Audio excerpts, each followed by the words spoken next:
बिस्मिल्लाहिर्रहमानिर्रहीम, अस्सलाम वालेकुम, वेलकम टू अली इंजा। माय डियर गाइस, प्रोनाउंस के मतलब हमने बात की। प्रोनाउंस के मतलब मैंने आपको बताया कि pronouns they are always used instead of nouns. Nouns की जगह पर इस्तेमाल होते हैं whenever the names are there, so we use the pronouns in order to avoid repetition.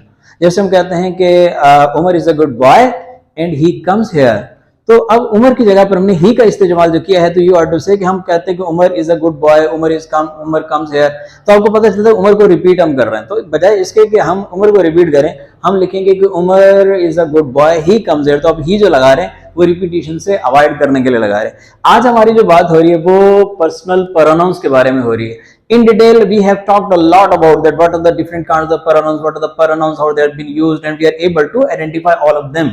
But at this time, we are going to talk about particularly personal pronouns, and one by one, we are going to talk about all of them.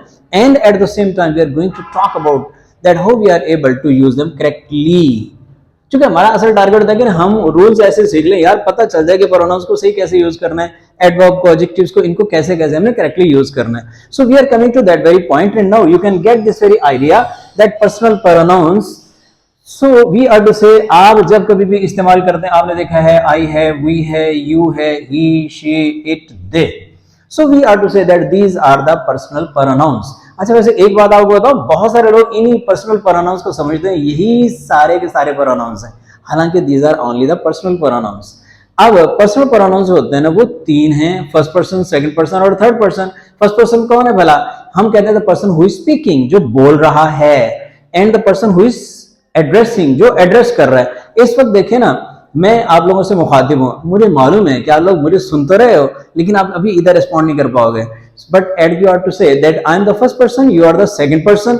लेकिन अगर यहाँ पर बहुत सारे students मौजूद हैं और मैं कहता हूँ hello Ali, how are you, वो कहता है सर आई एम गुड। अब no I am addressing only mister Ali, मैं सिर्फ मिस्टर अली को एड्रेस कर रहा हूँ। So I am the addresser, I am the first person, only Ali he is the second person, and rest of the persons they are the third person. तो यहाँ पर इस बात को हमने समझने की जरूरत है। अब you must know, first person में I and we, and second person में you, third person he, she, it और दे। और आप अच्छी तरह से जानते हो कि ये जो ही, शी, इट है, they are the singular form of the pronouns, और दे जो है that is plural form for all of them, उन सब के लिए प्लूरल फॉर्म है। तो ही का प्लूरल दे, शी का प्लूरल भी दे, इट का प्लूरल भी दे। और अब हम थोड़ा सा आगे बढ़ते हैं। अब देखिए, इसमें इसको हम कहते हैं नॉमिनेटिव केस। नॉमिनेटिव, कुछ जगहों पर हम इसे कहते होते थे सब्जेक्टिव केस। तो नॉमिनेटिव केस में आई एंड वी, और इसी तरह यू, ही, शी, इट और दे। और possessive case, to show some kind of possession. अब जो पोजेसिव केस है, माय और mine, our, ours, your and yours, his, her, hers, its, their और theirs. So these are the possessive case, हम इसको possessive case का नाम देते हैं। So we are to say that these are the possessive case। और उसके बाद है एक्विजिटिव या ऑब्जेक्टिव केस, जिसको हम कहते हैं। तो आपको पता चला कि मी है, अस है, यू है, him, her, it, them, they are the accusative case. अब आपको मालूम है ना, जब आप कहते हैं कि आई लव पाकिस्तान, मैं पाकिस्तान से प्यार करता हूँ, आई लव द वर्ल्ड, मैं दुनिया से प्यार करता हूँ, आई लव ह्यूमैनिटी, मैं इंसानियत से प्यार करता हूँ, तो आप आई लगा रहे हो। इसी तरह से दे लव मी, वो मुझसे प्यार करते हैं, तो जो मी है वो आपका ऑब्जेक्टिव केस है, और या फिर उसे आप एक्विजिटिव केस का नाम देते हैं। एक चीज आप देख रहे होंगे कि यहाँ पर जो माय है और माइन है, यही पोजेसिव केस में आपको दो दो शक्लें नजर आ रही हैं। मां सिवाय ये हिज के, यहाँ पर एक ही शक्ल है, हर भी और हर्स, इट्स भी एक ही शक्ल के साथ, देयर और देयर्स। तो अब आपको एक चीज का तो आइडिया हो रहा होगा कि यहाँ पर दो दो शक्लें मौजूद हैं। तो बेसिकली पता क्या, मैं एक सेंटेंस यहाँ पर लिखता हूं, जैसे माय है तो आई लव माई फेलोज। अब इस सेंटेंस के अंदर आपने देखा कि यहाँ पर जो माय इस्तेमाल हो रहा है वो नाउन से पहले इस्तेमाल हो रहा है, यानी जो फेलोज हैं वो नाउन्स हैं, नाउन्स, उनसे पहले माय। तो इस वजह से ये जो माय है इसको हम कहेंगे demonstrative adjective, sorry possessive adjective. हम इसका नाम क्या रखेंगे? Possessive adjective. यानी अब थोड़ा ज़हन में रखिएगा कि जो माय है, आवर है, जिनको मैं टिक करता चला जा रहा हूं, तो हम इनको कहेंगे कि these are the possessive adjectives. क्यों? चूंकि इनके फॉर्म पर नाउन इस्तेमाल होता है। तो they are present in the pronouns but actually we never use them.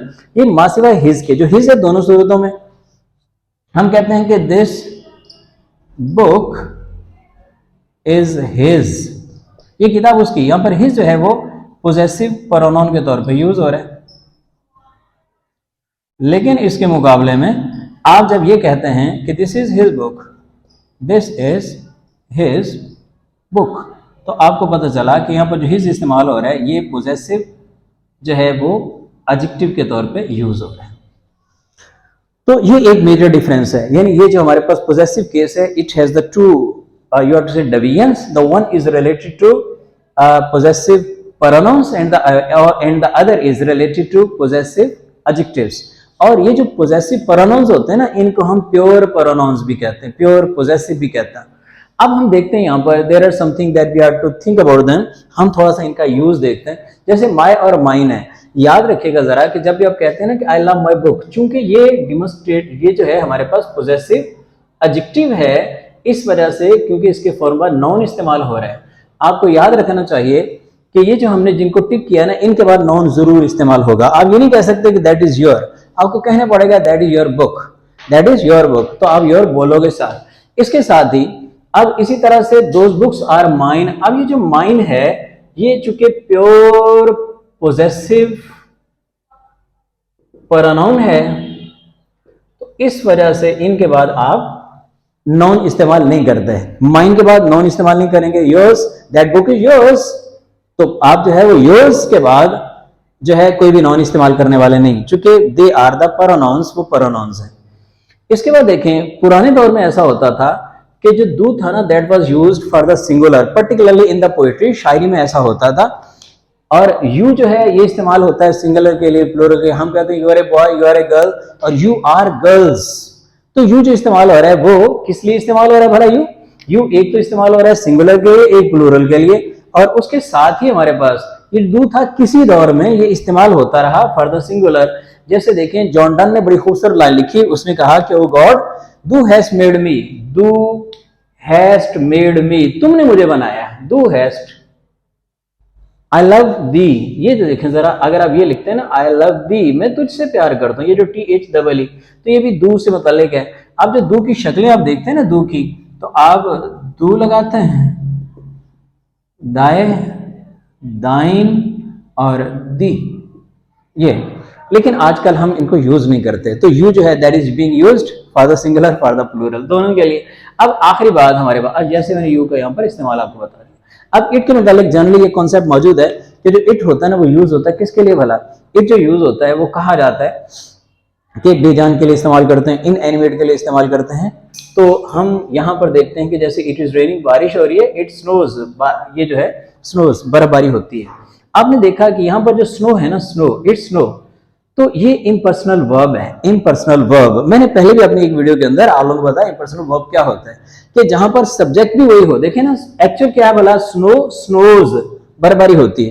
तो हम यहाँ पर इसको रिपीट तो कर नहीं सकते, तो हम उस स्नो के लिए जो कि सब्जेक्ट था, हम इट इस्तेमाल कर रहे हैं। और ये जो स्नो है फिर वहां पर इसी तरह से इट रेन्स, तो जो द रेन रेन्स, तो वहां पर भी वो इम्पर्सनल वर्ब है। द चाइल्ड इज वीपिंग, अब इट का एक और इस्तेमाल है, चाइल्ड। हमें नहीं मालूम कि whether the child is male और फीमेल, क्योंकि हमें पता है ना जेंडर हमारे पास 4 तरह का होता है। हम कहते हैं मेस्कुलिन, फेमिनिन, न्यूट्रल, और फिर उसके बाद चौथे वाला जेंडर कौन सा? Common gender. तो जो चाइल्ड है ना वो कॉमन जेंडर है, टीचर कॉमन जेंडर है, डॉक्टर कॉमन जेंडर है। So whenever the common gender is there, it means that we are to find out such kind of the things, we have to apply it over there. हम वहां पर it का इस्तेमाल करेंगे। जैसे the child is weeping, it needs milk, आप child की जगह पर it का इस्तेमाल कर रहे हो। इसी तरीका से यहाँ पर the camel, तो जो camel है, हम चूंकि we are talking about all of the camels, हम सारे camels की बात करते हैं, whether they are male or female, the camel is called the ship of desert, उसको सहरा का जहाज कहा जाता है। it enjoys sand, यहाँ पर जो इट इस्तेमाल हो रहा है कैमल के लिए, यहाँ पर ही लगाएंगे, शी लगाएंगे, both of them they will be incorrect, वो दोनों के दोनों इनकरेक्ट होंगे। तो डियर गाइस, ये थी हमारी बात, और आपको तो आगे समझ, और यही मेरे लिए खुशी की बात है। Once again I am coming to recap it, जैसे हमारी आदत है चीजों को हम करते हैं। तो पर्सनल प्रोनाउंस, इसमें फर्स्ट पर्सन आपके पास आई, वी और you, second person he, she, it और दे, थर्ड पर्सन। इसमें जो थर्ड पर्सन है उसमें ही, शी, इट जो है वो सिंगुलर फॉर्म के लिए इस्तेमाल करते हैं, और for the subject which are the plural one, so we are to apply they, हम वहां पर दे का इस्तेमाल करते हैं। आप लोगों का शुक्रिया, और इसके साथ ही इस वीडियो को हम क्लोज करते हैं। आप प्लीज चैनल को सब्सक्राइब करें, दोस्तों को फैलाएं, और उसके साथ साथ कोई भी आपका क्वेश्चन है तो please you are free to ask any kind of the question, which is always some kind of the obstacle in order to get some kind of information and the correct usage of the language. Allah Hafiz.